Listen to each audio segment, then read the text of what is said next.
Welcome to the Thomistic Institute podcast. Our mission is to promote the Catholic intellectual tradition in the university, the church, and the wider public square. The lectures on this podcast are organized by university students at Thomistic Institute chapters around the world. To learn more and to attend these events, visit us at thomisticinstitute.org. How is my iPhone changing me? I have a subtitle, Neuroscience and Thomistic Psychology. Technology changes us. Electric light bulbs and gas lamps before that, automobiles and gasoline-powered farm equipment, gunpowder and steam locomotion, clocks and the printing press, bronze and iron. These technologies took hold because they helped us achieve what we wanted and created opportunities for new things we didn't know we wanted. In and through that, they also changed our patterns of behavior, our relationships, family dynamics, and economic institutions, the nature of political authority and social status, and our very sense of self. These technologies changed what we wanted, and they changed the we that was wanting. This isn't a new or controversial observation. Plato in the Phaedrus has Socrates remark that the very invention of writing had psychic and social costs. We are used to promoting writing as an essential skill of a well-developed soul, and Plato used it to great effect. But Socrates argues that as a tool for reminding, writing weakened the faculty of remembering, implanting forgetfulness in our souls. He warned that after the advent of writing, people will seem to know much, while for the most part they know nothing. Filled not with wisdom, but with the conceit of wisdom, they will be a burden to their fellows.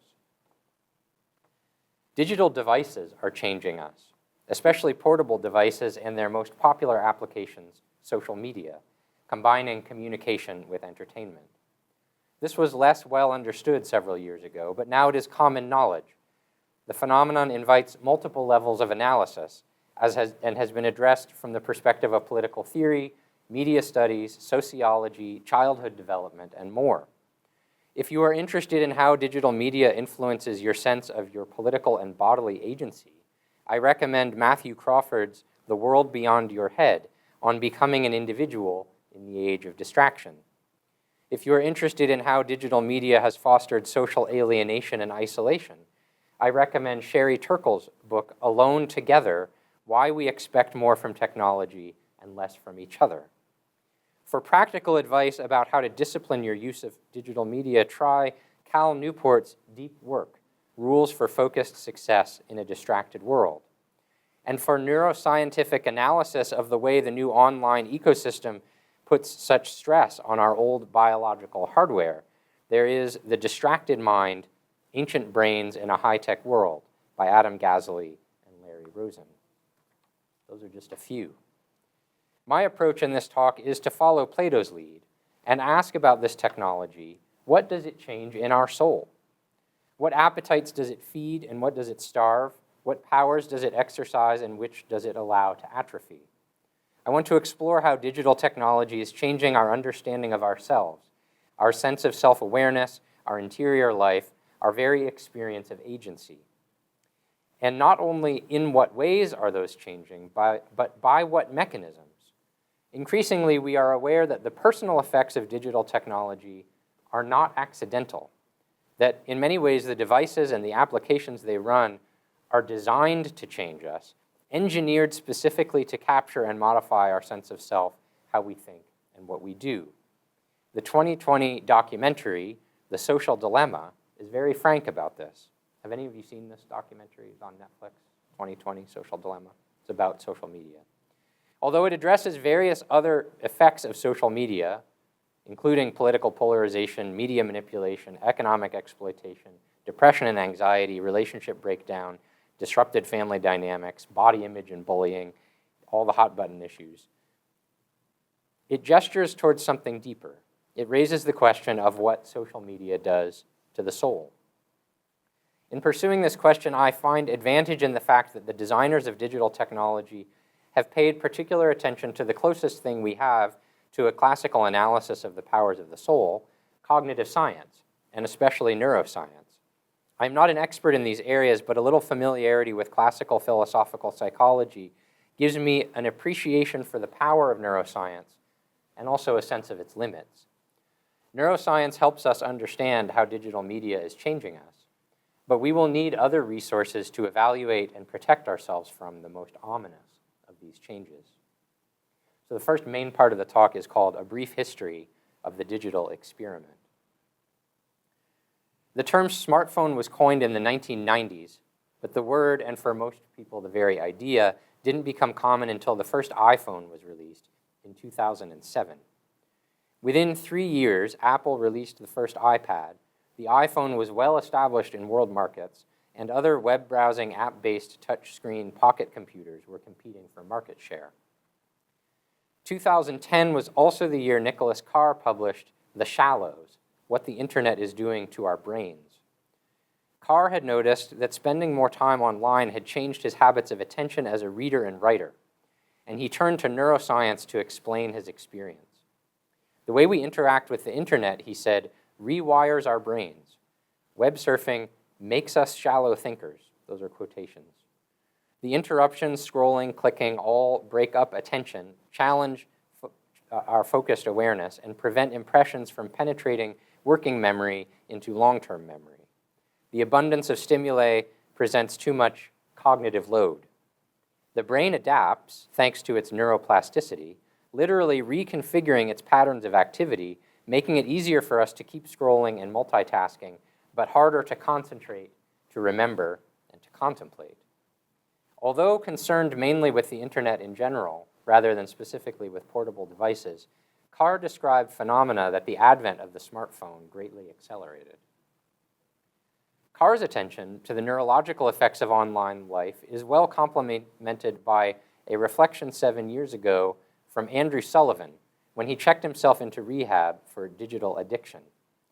The 7,000-word essay he published about that experience, what led him there, how close he was to breaking down, and what it was like to suffer withdrawal, foregrounds the spiritual dimensions of what he saw as at stake. The original print title was My Distraction, Sickness, and Yours. Online, it was called I Used to Be a Human Being. It describes more than his personal experience, but a new epidemic of distraction, which is our civilization's specific weakness.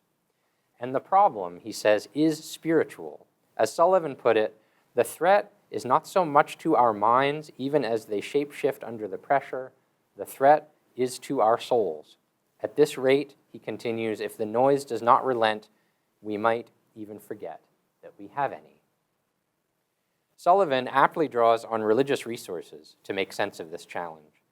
The Judeo-Christian tradition, he says, recognized a critical distinction and tension between noise and silence, between getting through the day and getting a grip on one's whole life. The Sabbath, the Jewish institution co-opted by Christianity, was a collective imposition of relative silence, a moment of calm to reflect on our lives under the light of eternity.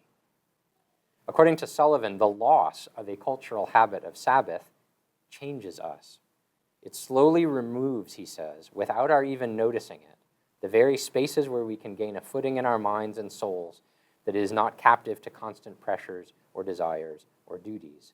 And the smartphone has all but banished them. I want to try to bridge the gap between these two discourses, brains and souls, the neuroscientific objectivity of Carr and the spiritual interiority of Sullivan. I believe philosophical approaches to the soul help to bridge that gap. But first, it will help for us to attend to an attempt to bridge it technologically, the project of artificial intelligence. The advances in computer processing that have made portable digital devices possible have also enabled the collection and analysis and use of data on a scale and in a manner never before imagined.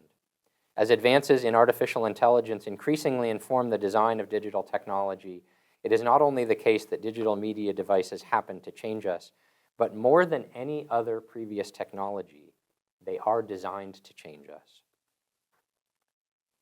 So this next section is called Admitting We Have a Problem.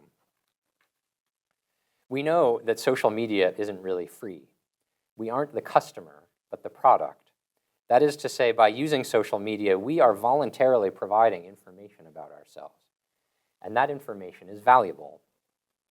A common misunderstanding is that social media companies collect data to sell it, leading many to assume that the problems we face relate primarily to privacy and economic exploitation. In fact, however, social media companies don't exactly sell the data they collect. It is too valuable to sell.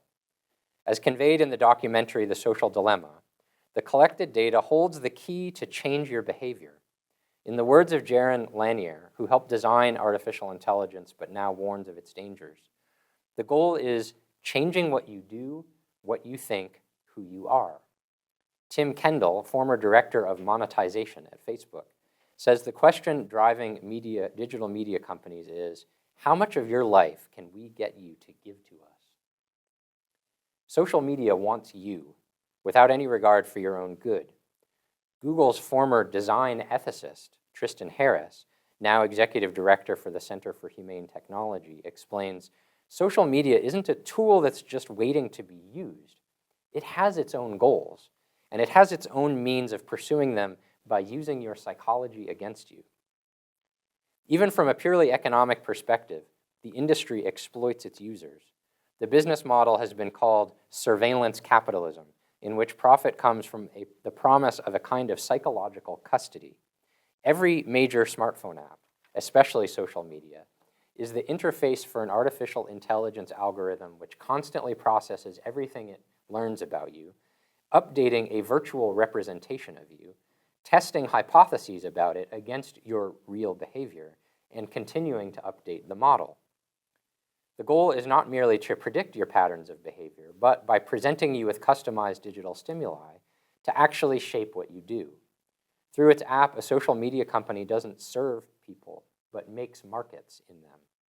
What is commodified is not information from and about you, but your very attention and behavior. In market terms, Shoshana Zuboff of the Harvard Business School calls it trading in human futures. It is thus not merely your data that these companies try to harvest, but your mind and your will. In the documentary, Lanier clarifies the product of social media is not information or even attention, but the gradual, slight, imperceptible change in your own behavior and perception. Harris uses more directly moral terms. It's seducing you. It's manipulating you. It wants things from you. Manipulation, seduction, it wants things from you. Do you hear the language of temptation, of spiritual danger? These tech leaders have seen it. They participated in it. They engineered it, and they profited from it. Yet they have also protected their children from it, and they are naturally horrified by it. They apparently feel guilt, and even seek absolution through activism and a new evangelization of responsible reform. This next part is called Weaponized Neuroscience. If unaccountable powers are using weaponized neuroscience in the form of AI algorithms to manipulate us, maybe there should be some oversight. Some of the participants in the social dilemma advocate greater government regulation of tech companies. And in 2021, a Facebook employee drew headlines by blowing the whistle on the social media company for not taking seriously enough its political influence. If the algorithms are manipulating us, maybe we need to fortify democracy and appeal to a power strong enough to make sure that we are manipulated in the right way. Alternatively, maybe we could design the algorithms better or contrive a new algorithm to protect us. Thrive Global is a company that helps organizations create a behavior change ecosystem. We've cracked the code on behavior change. Its website touts its behavior change platform, which promises a holistic approach to increasing your people's well-being and resilience. The Thrive app uses artificial intelligence to develop the whole human, supporting your people's physical, mental, and emotional well-being in one comprehensive platform. The CEO on Thrive says that it helps shift the way businesses use technology to create personalized, empathetic employee experiences. Thrive's holistic behavior modification app was enabled by the purchase in 2019 of a company called Boundless Mind, a neuroscience-based artificial intelligence company offering an AI platform for behavior design. I'm using its own language. Website copy from 2018 bragged about building engagement and retention and helping app usage to become a user's habit. Habits, it says, are programmable. Boundless AI optimizes when and how to praise and encourage each user uniquely. Boundless Mind was itself a strategic 2017 rebrand of a company originally founded in 2014 as Dopamine Labs. Its website was unapologetic about the drug addiction metaphor. UseDopamine.com announced, "Keeping users engaged isn't luck, it's science. Give users the right hit of dopamine at the right moment and they'll stay longer, do more, and monetize better." Co-founder Randy Brown says, "We crafted for it to learn something about the structure of how human motivation works. It is now gathering enough data on its own to make meaningful observations to change human behavior." Their homepage announced it was building the future of web-scale mind control. Notice the progression from get them hooked and brain hacking and mind control to behavior design and behavior engineering, and then to behavior change for holistic well-being. Rebranded from engineering addiction to cultivating virtue, the packaging has changed, and perhaps even the intention, but the method and the mechanism are the same. Artificial intelligence does not so much fortify the self against manipulation, but only submit it to a more comprehensive and perhaps benevolent version. It is understandable that we would respond to the dangers of technology by seeking better oversight or more humane design. But if that is all we do, we are only accepting the technocratic paradigm that gave rise to our concerns, a paradigm that sees people as means, not ends, that doesn't take responsibility for action, that doesn't care about truth. A technocrat only focuses on the effectiveness of a means to a given end, with no wonder about what the end should be. That may well describe the operation of artificial intelligence, but it can't be the attitude of intelligent human beings who want to know how to evaluate and resist the influence of behavior modification algorithms. So now, neuroscience and the soul. One aspect of the social dilemma documentary, manages to convey is the spiritual stakes of this technocratic nightmare. A clever artistic choice to make the film more dramatic than a series of talking heads centers around an imaginative personification of the algorithm. On screen, the complex artificial intelligence that constantly monitors and responds to a user's social media behavior is depicted by three figures. Each represents essential initiatives at social media companies: engagement, advertising, and growth. Scheming and conspiring to attract, hold, and deploy a user's attention, they are cold and manipulative, but they are not impersonal. Indeed, they are each skillfully played by the same actor, as if displaying the interior dialogue of a powerful being. The filmmaker's dramatic sensibility makes it plain. The threat is spiritual. The algorithm wants to steal your soul. Let me put it another way. The algorithm is functionally demonic. What it achieves through digital processing is exactly what C.S. Lewis depicts the fallen angels doing in his famous portrayal of temptation, the Screwtape Letters. They analyze your psyche in order to manipulate it. Lewis's book consists of fictional letters from master tempter Screwtape, advising his nephew and apprentice Wormwood. Most of Screwtape's lessons are about particular modes of temptation, which work by corrupting common and natural desires, say for food and friendship, sex and marriage, status and security, knowledge and political engagement. But right up front, Screwtape describes to Wormwood, and so to us, the basic what and how of leading people into sin. It is not by proposing devil worship. It is not even by directly planting thoughts and intentions. Demons don't teach. They mislead and confuse. They color our perceptions. They lead our attention astray. Their dominant work is distraction. Screwtape explains the function of demons in language that could describe the efforts of the AI algorithms. Your business, he says, is to fix his attention on the stream of immediate sense experience. To us, a human is primarily food. Our aim is the absorption of its will into ours. the increase of our area of selfhood at its expense. Lewis's demons, like the algorithm, don't have direct access to our will and intellect, but they can infer things about them and move them indirectly through an uncanny ability to monitor our physical activity, our heartbeats, our eye movements, our expressions. They see all our behavior, even the subtlest and most imperceptible physiological changes, and from these can infer our fears, our desires, our intentions, and thoughts. That is all they need to get our attention, to place temptations before us, to frame our decisions, and so to modify our behavior. Lewis meant to scare us, but he also meant to encourage. His story of temptation is not a horror story. It is clever and very comic. Indirectly, through Screwtape's letters, we learn about how to strengthen ourselves against the tempter's art. We can learn from this, for while the technology of digital temptation may be new, the means of protecting ourselves is old.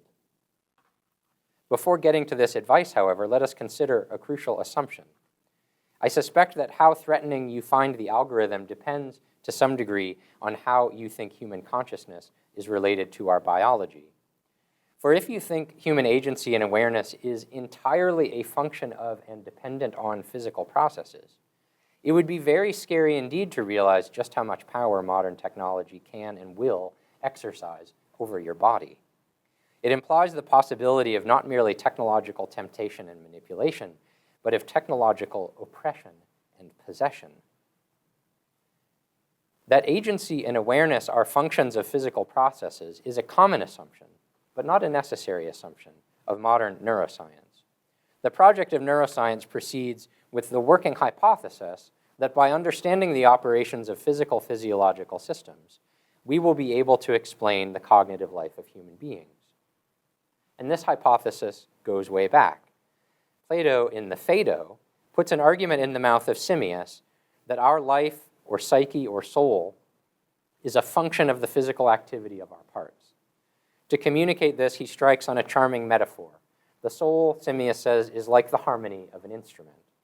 It is an attractive hypothesis, for it seems to account for features of the life power that we regard as mysterious. Like music coming from an instrument, the soul is invisible, it is valuable, it can't exactly be reduced to physical structure, nor located in one part or another of the physical instrument. And yet, one can kill a harmony by physically damaging the instrument. The soul as harmony, as a function of physical activity, fits with all of this. In the Phaedo, Socrates quickly demolishes the theory.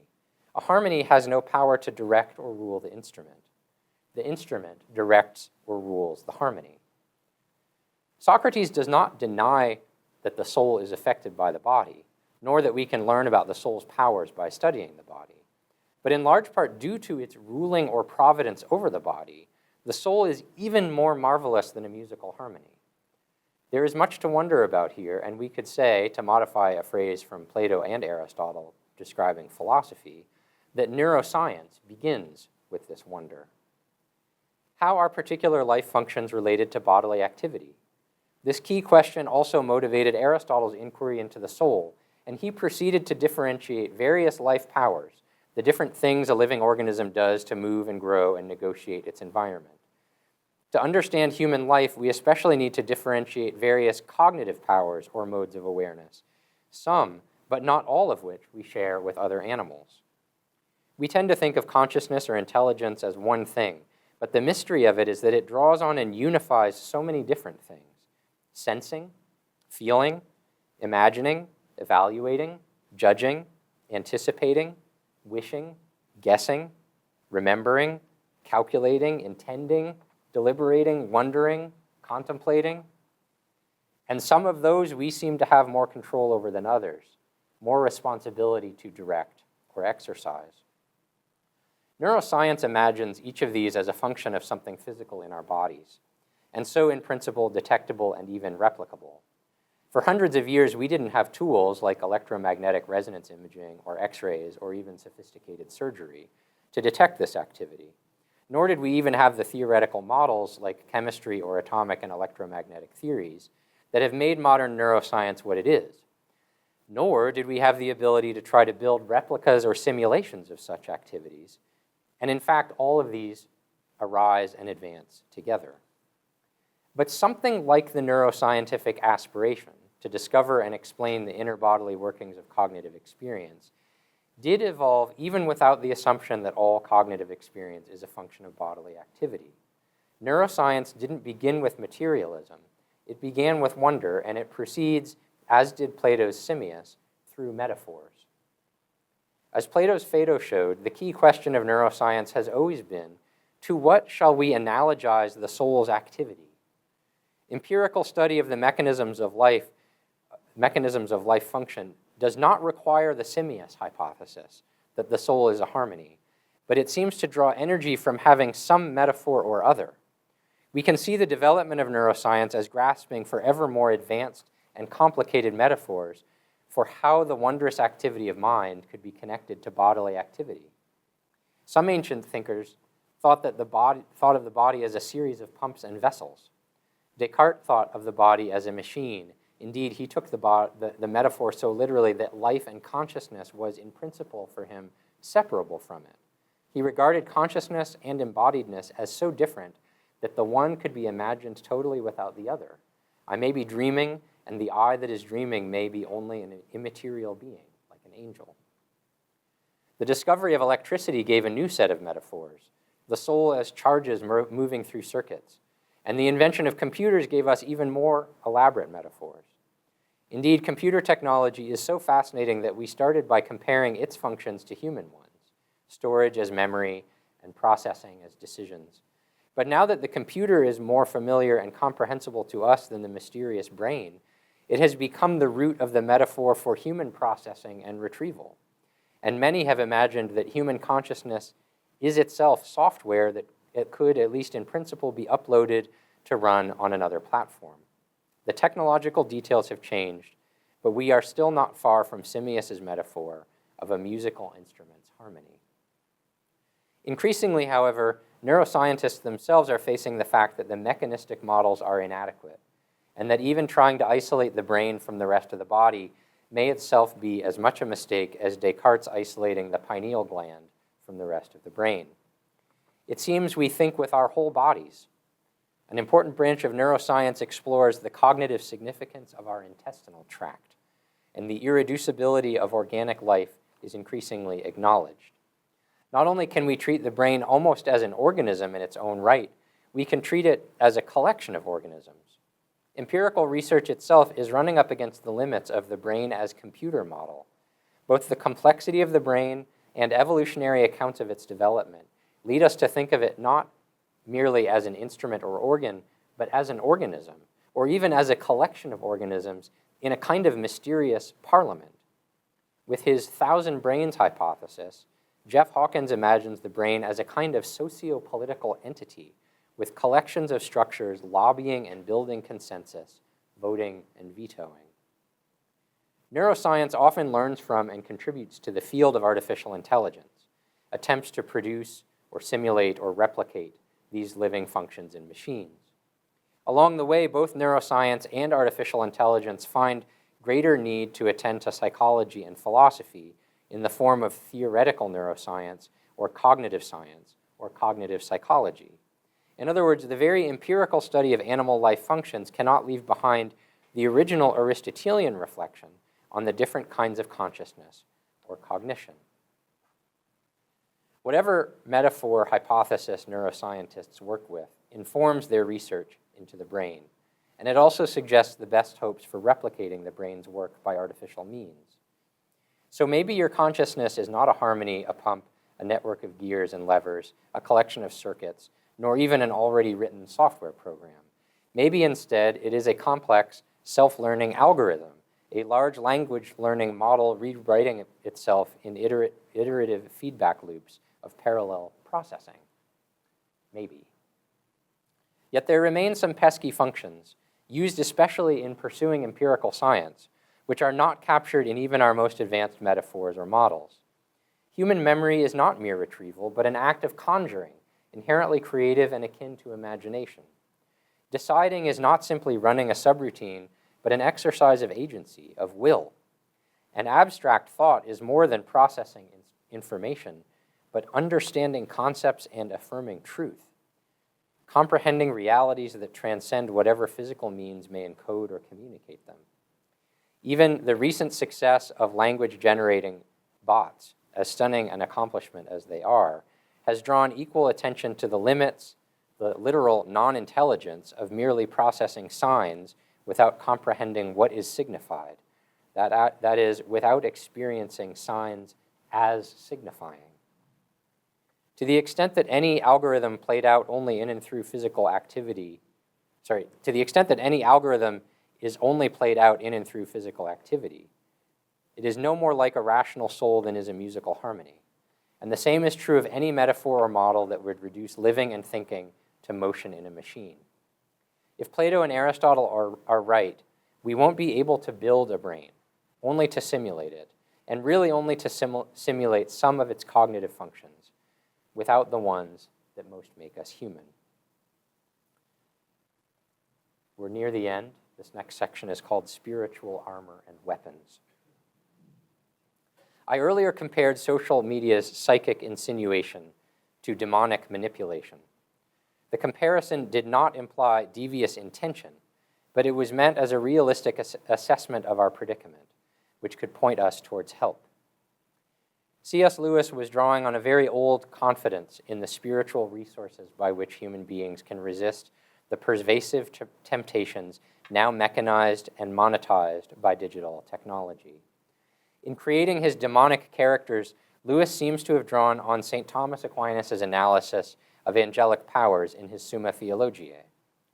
Aquinas takes up the puzzle of how purely spiritual beings could interact with, much less influence, the embodied rational animal, and he draws on Aristotle's distinctions of our cognitive functions and how and whether they are related to bodily activity. Strictly speaking, our will and intellect transcend the body. They are immaterial powers that can only be known directly by God. But even observant human beings can sometimes discern your secret thoughts and intentions through their effects. Subtle muscle movements, the direction of a glance, the quickening of a pulse, the drain of blood from your face. Angels, fallen and otherwise, can do this even better than any human being or analytic tool.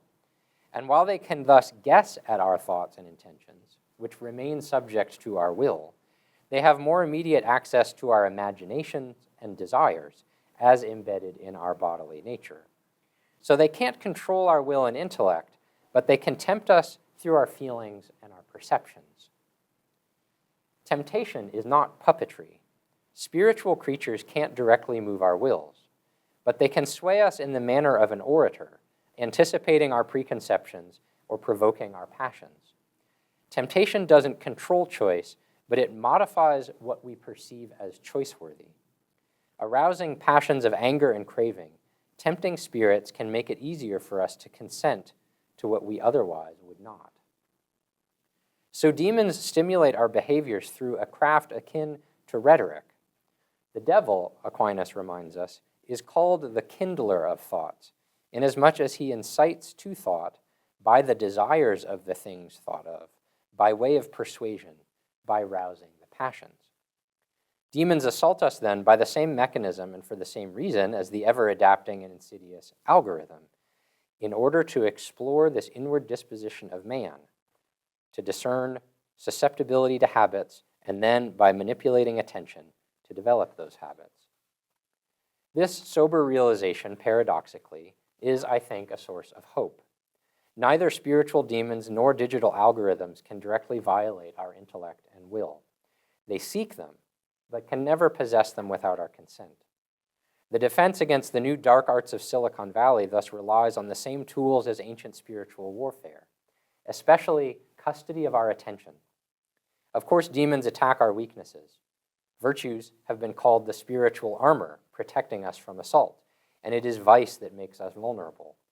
But even here, demons need opportunity to attack.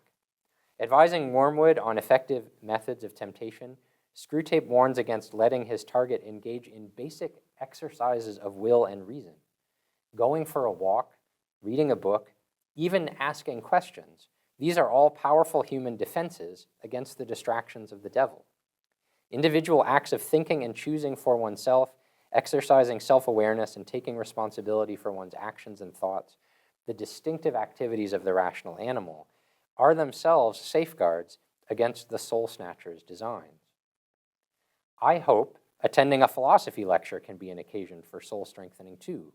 Listening and interpreting require a disciplined focus of attention, contemplating, wondering, asking why. All of these intentional human acts are, in the face of temptation, subversive and protective.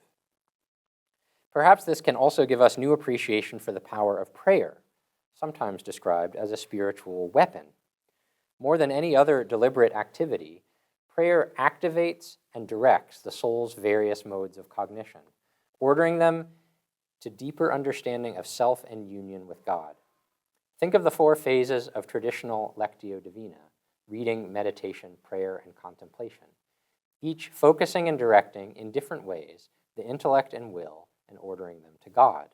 First, receiving and interpreting words, then considering their meaning and application, then addressing God in specific intentions, and finally, lovingly receiving God's presence. Or consider the spiritual exercises of St. Ignatius of Loyola, a classic handbook for retreat. The standard cycles of prayer repeat 3 steps, each demanding discipline over one's attention.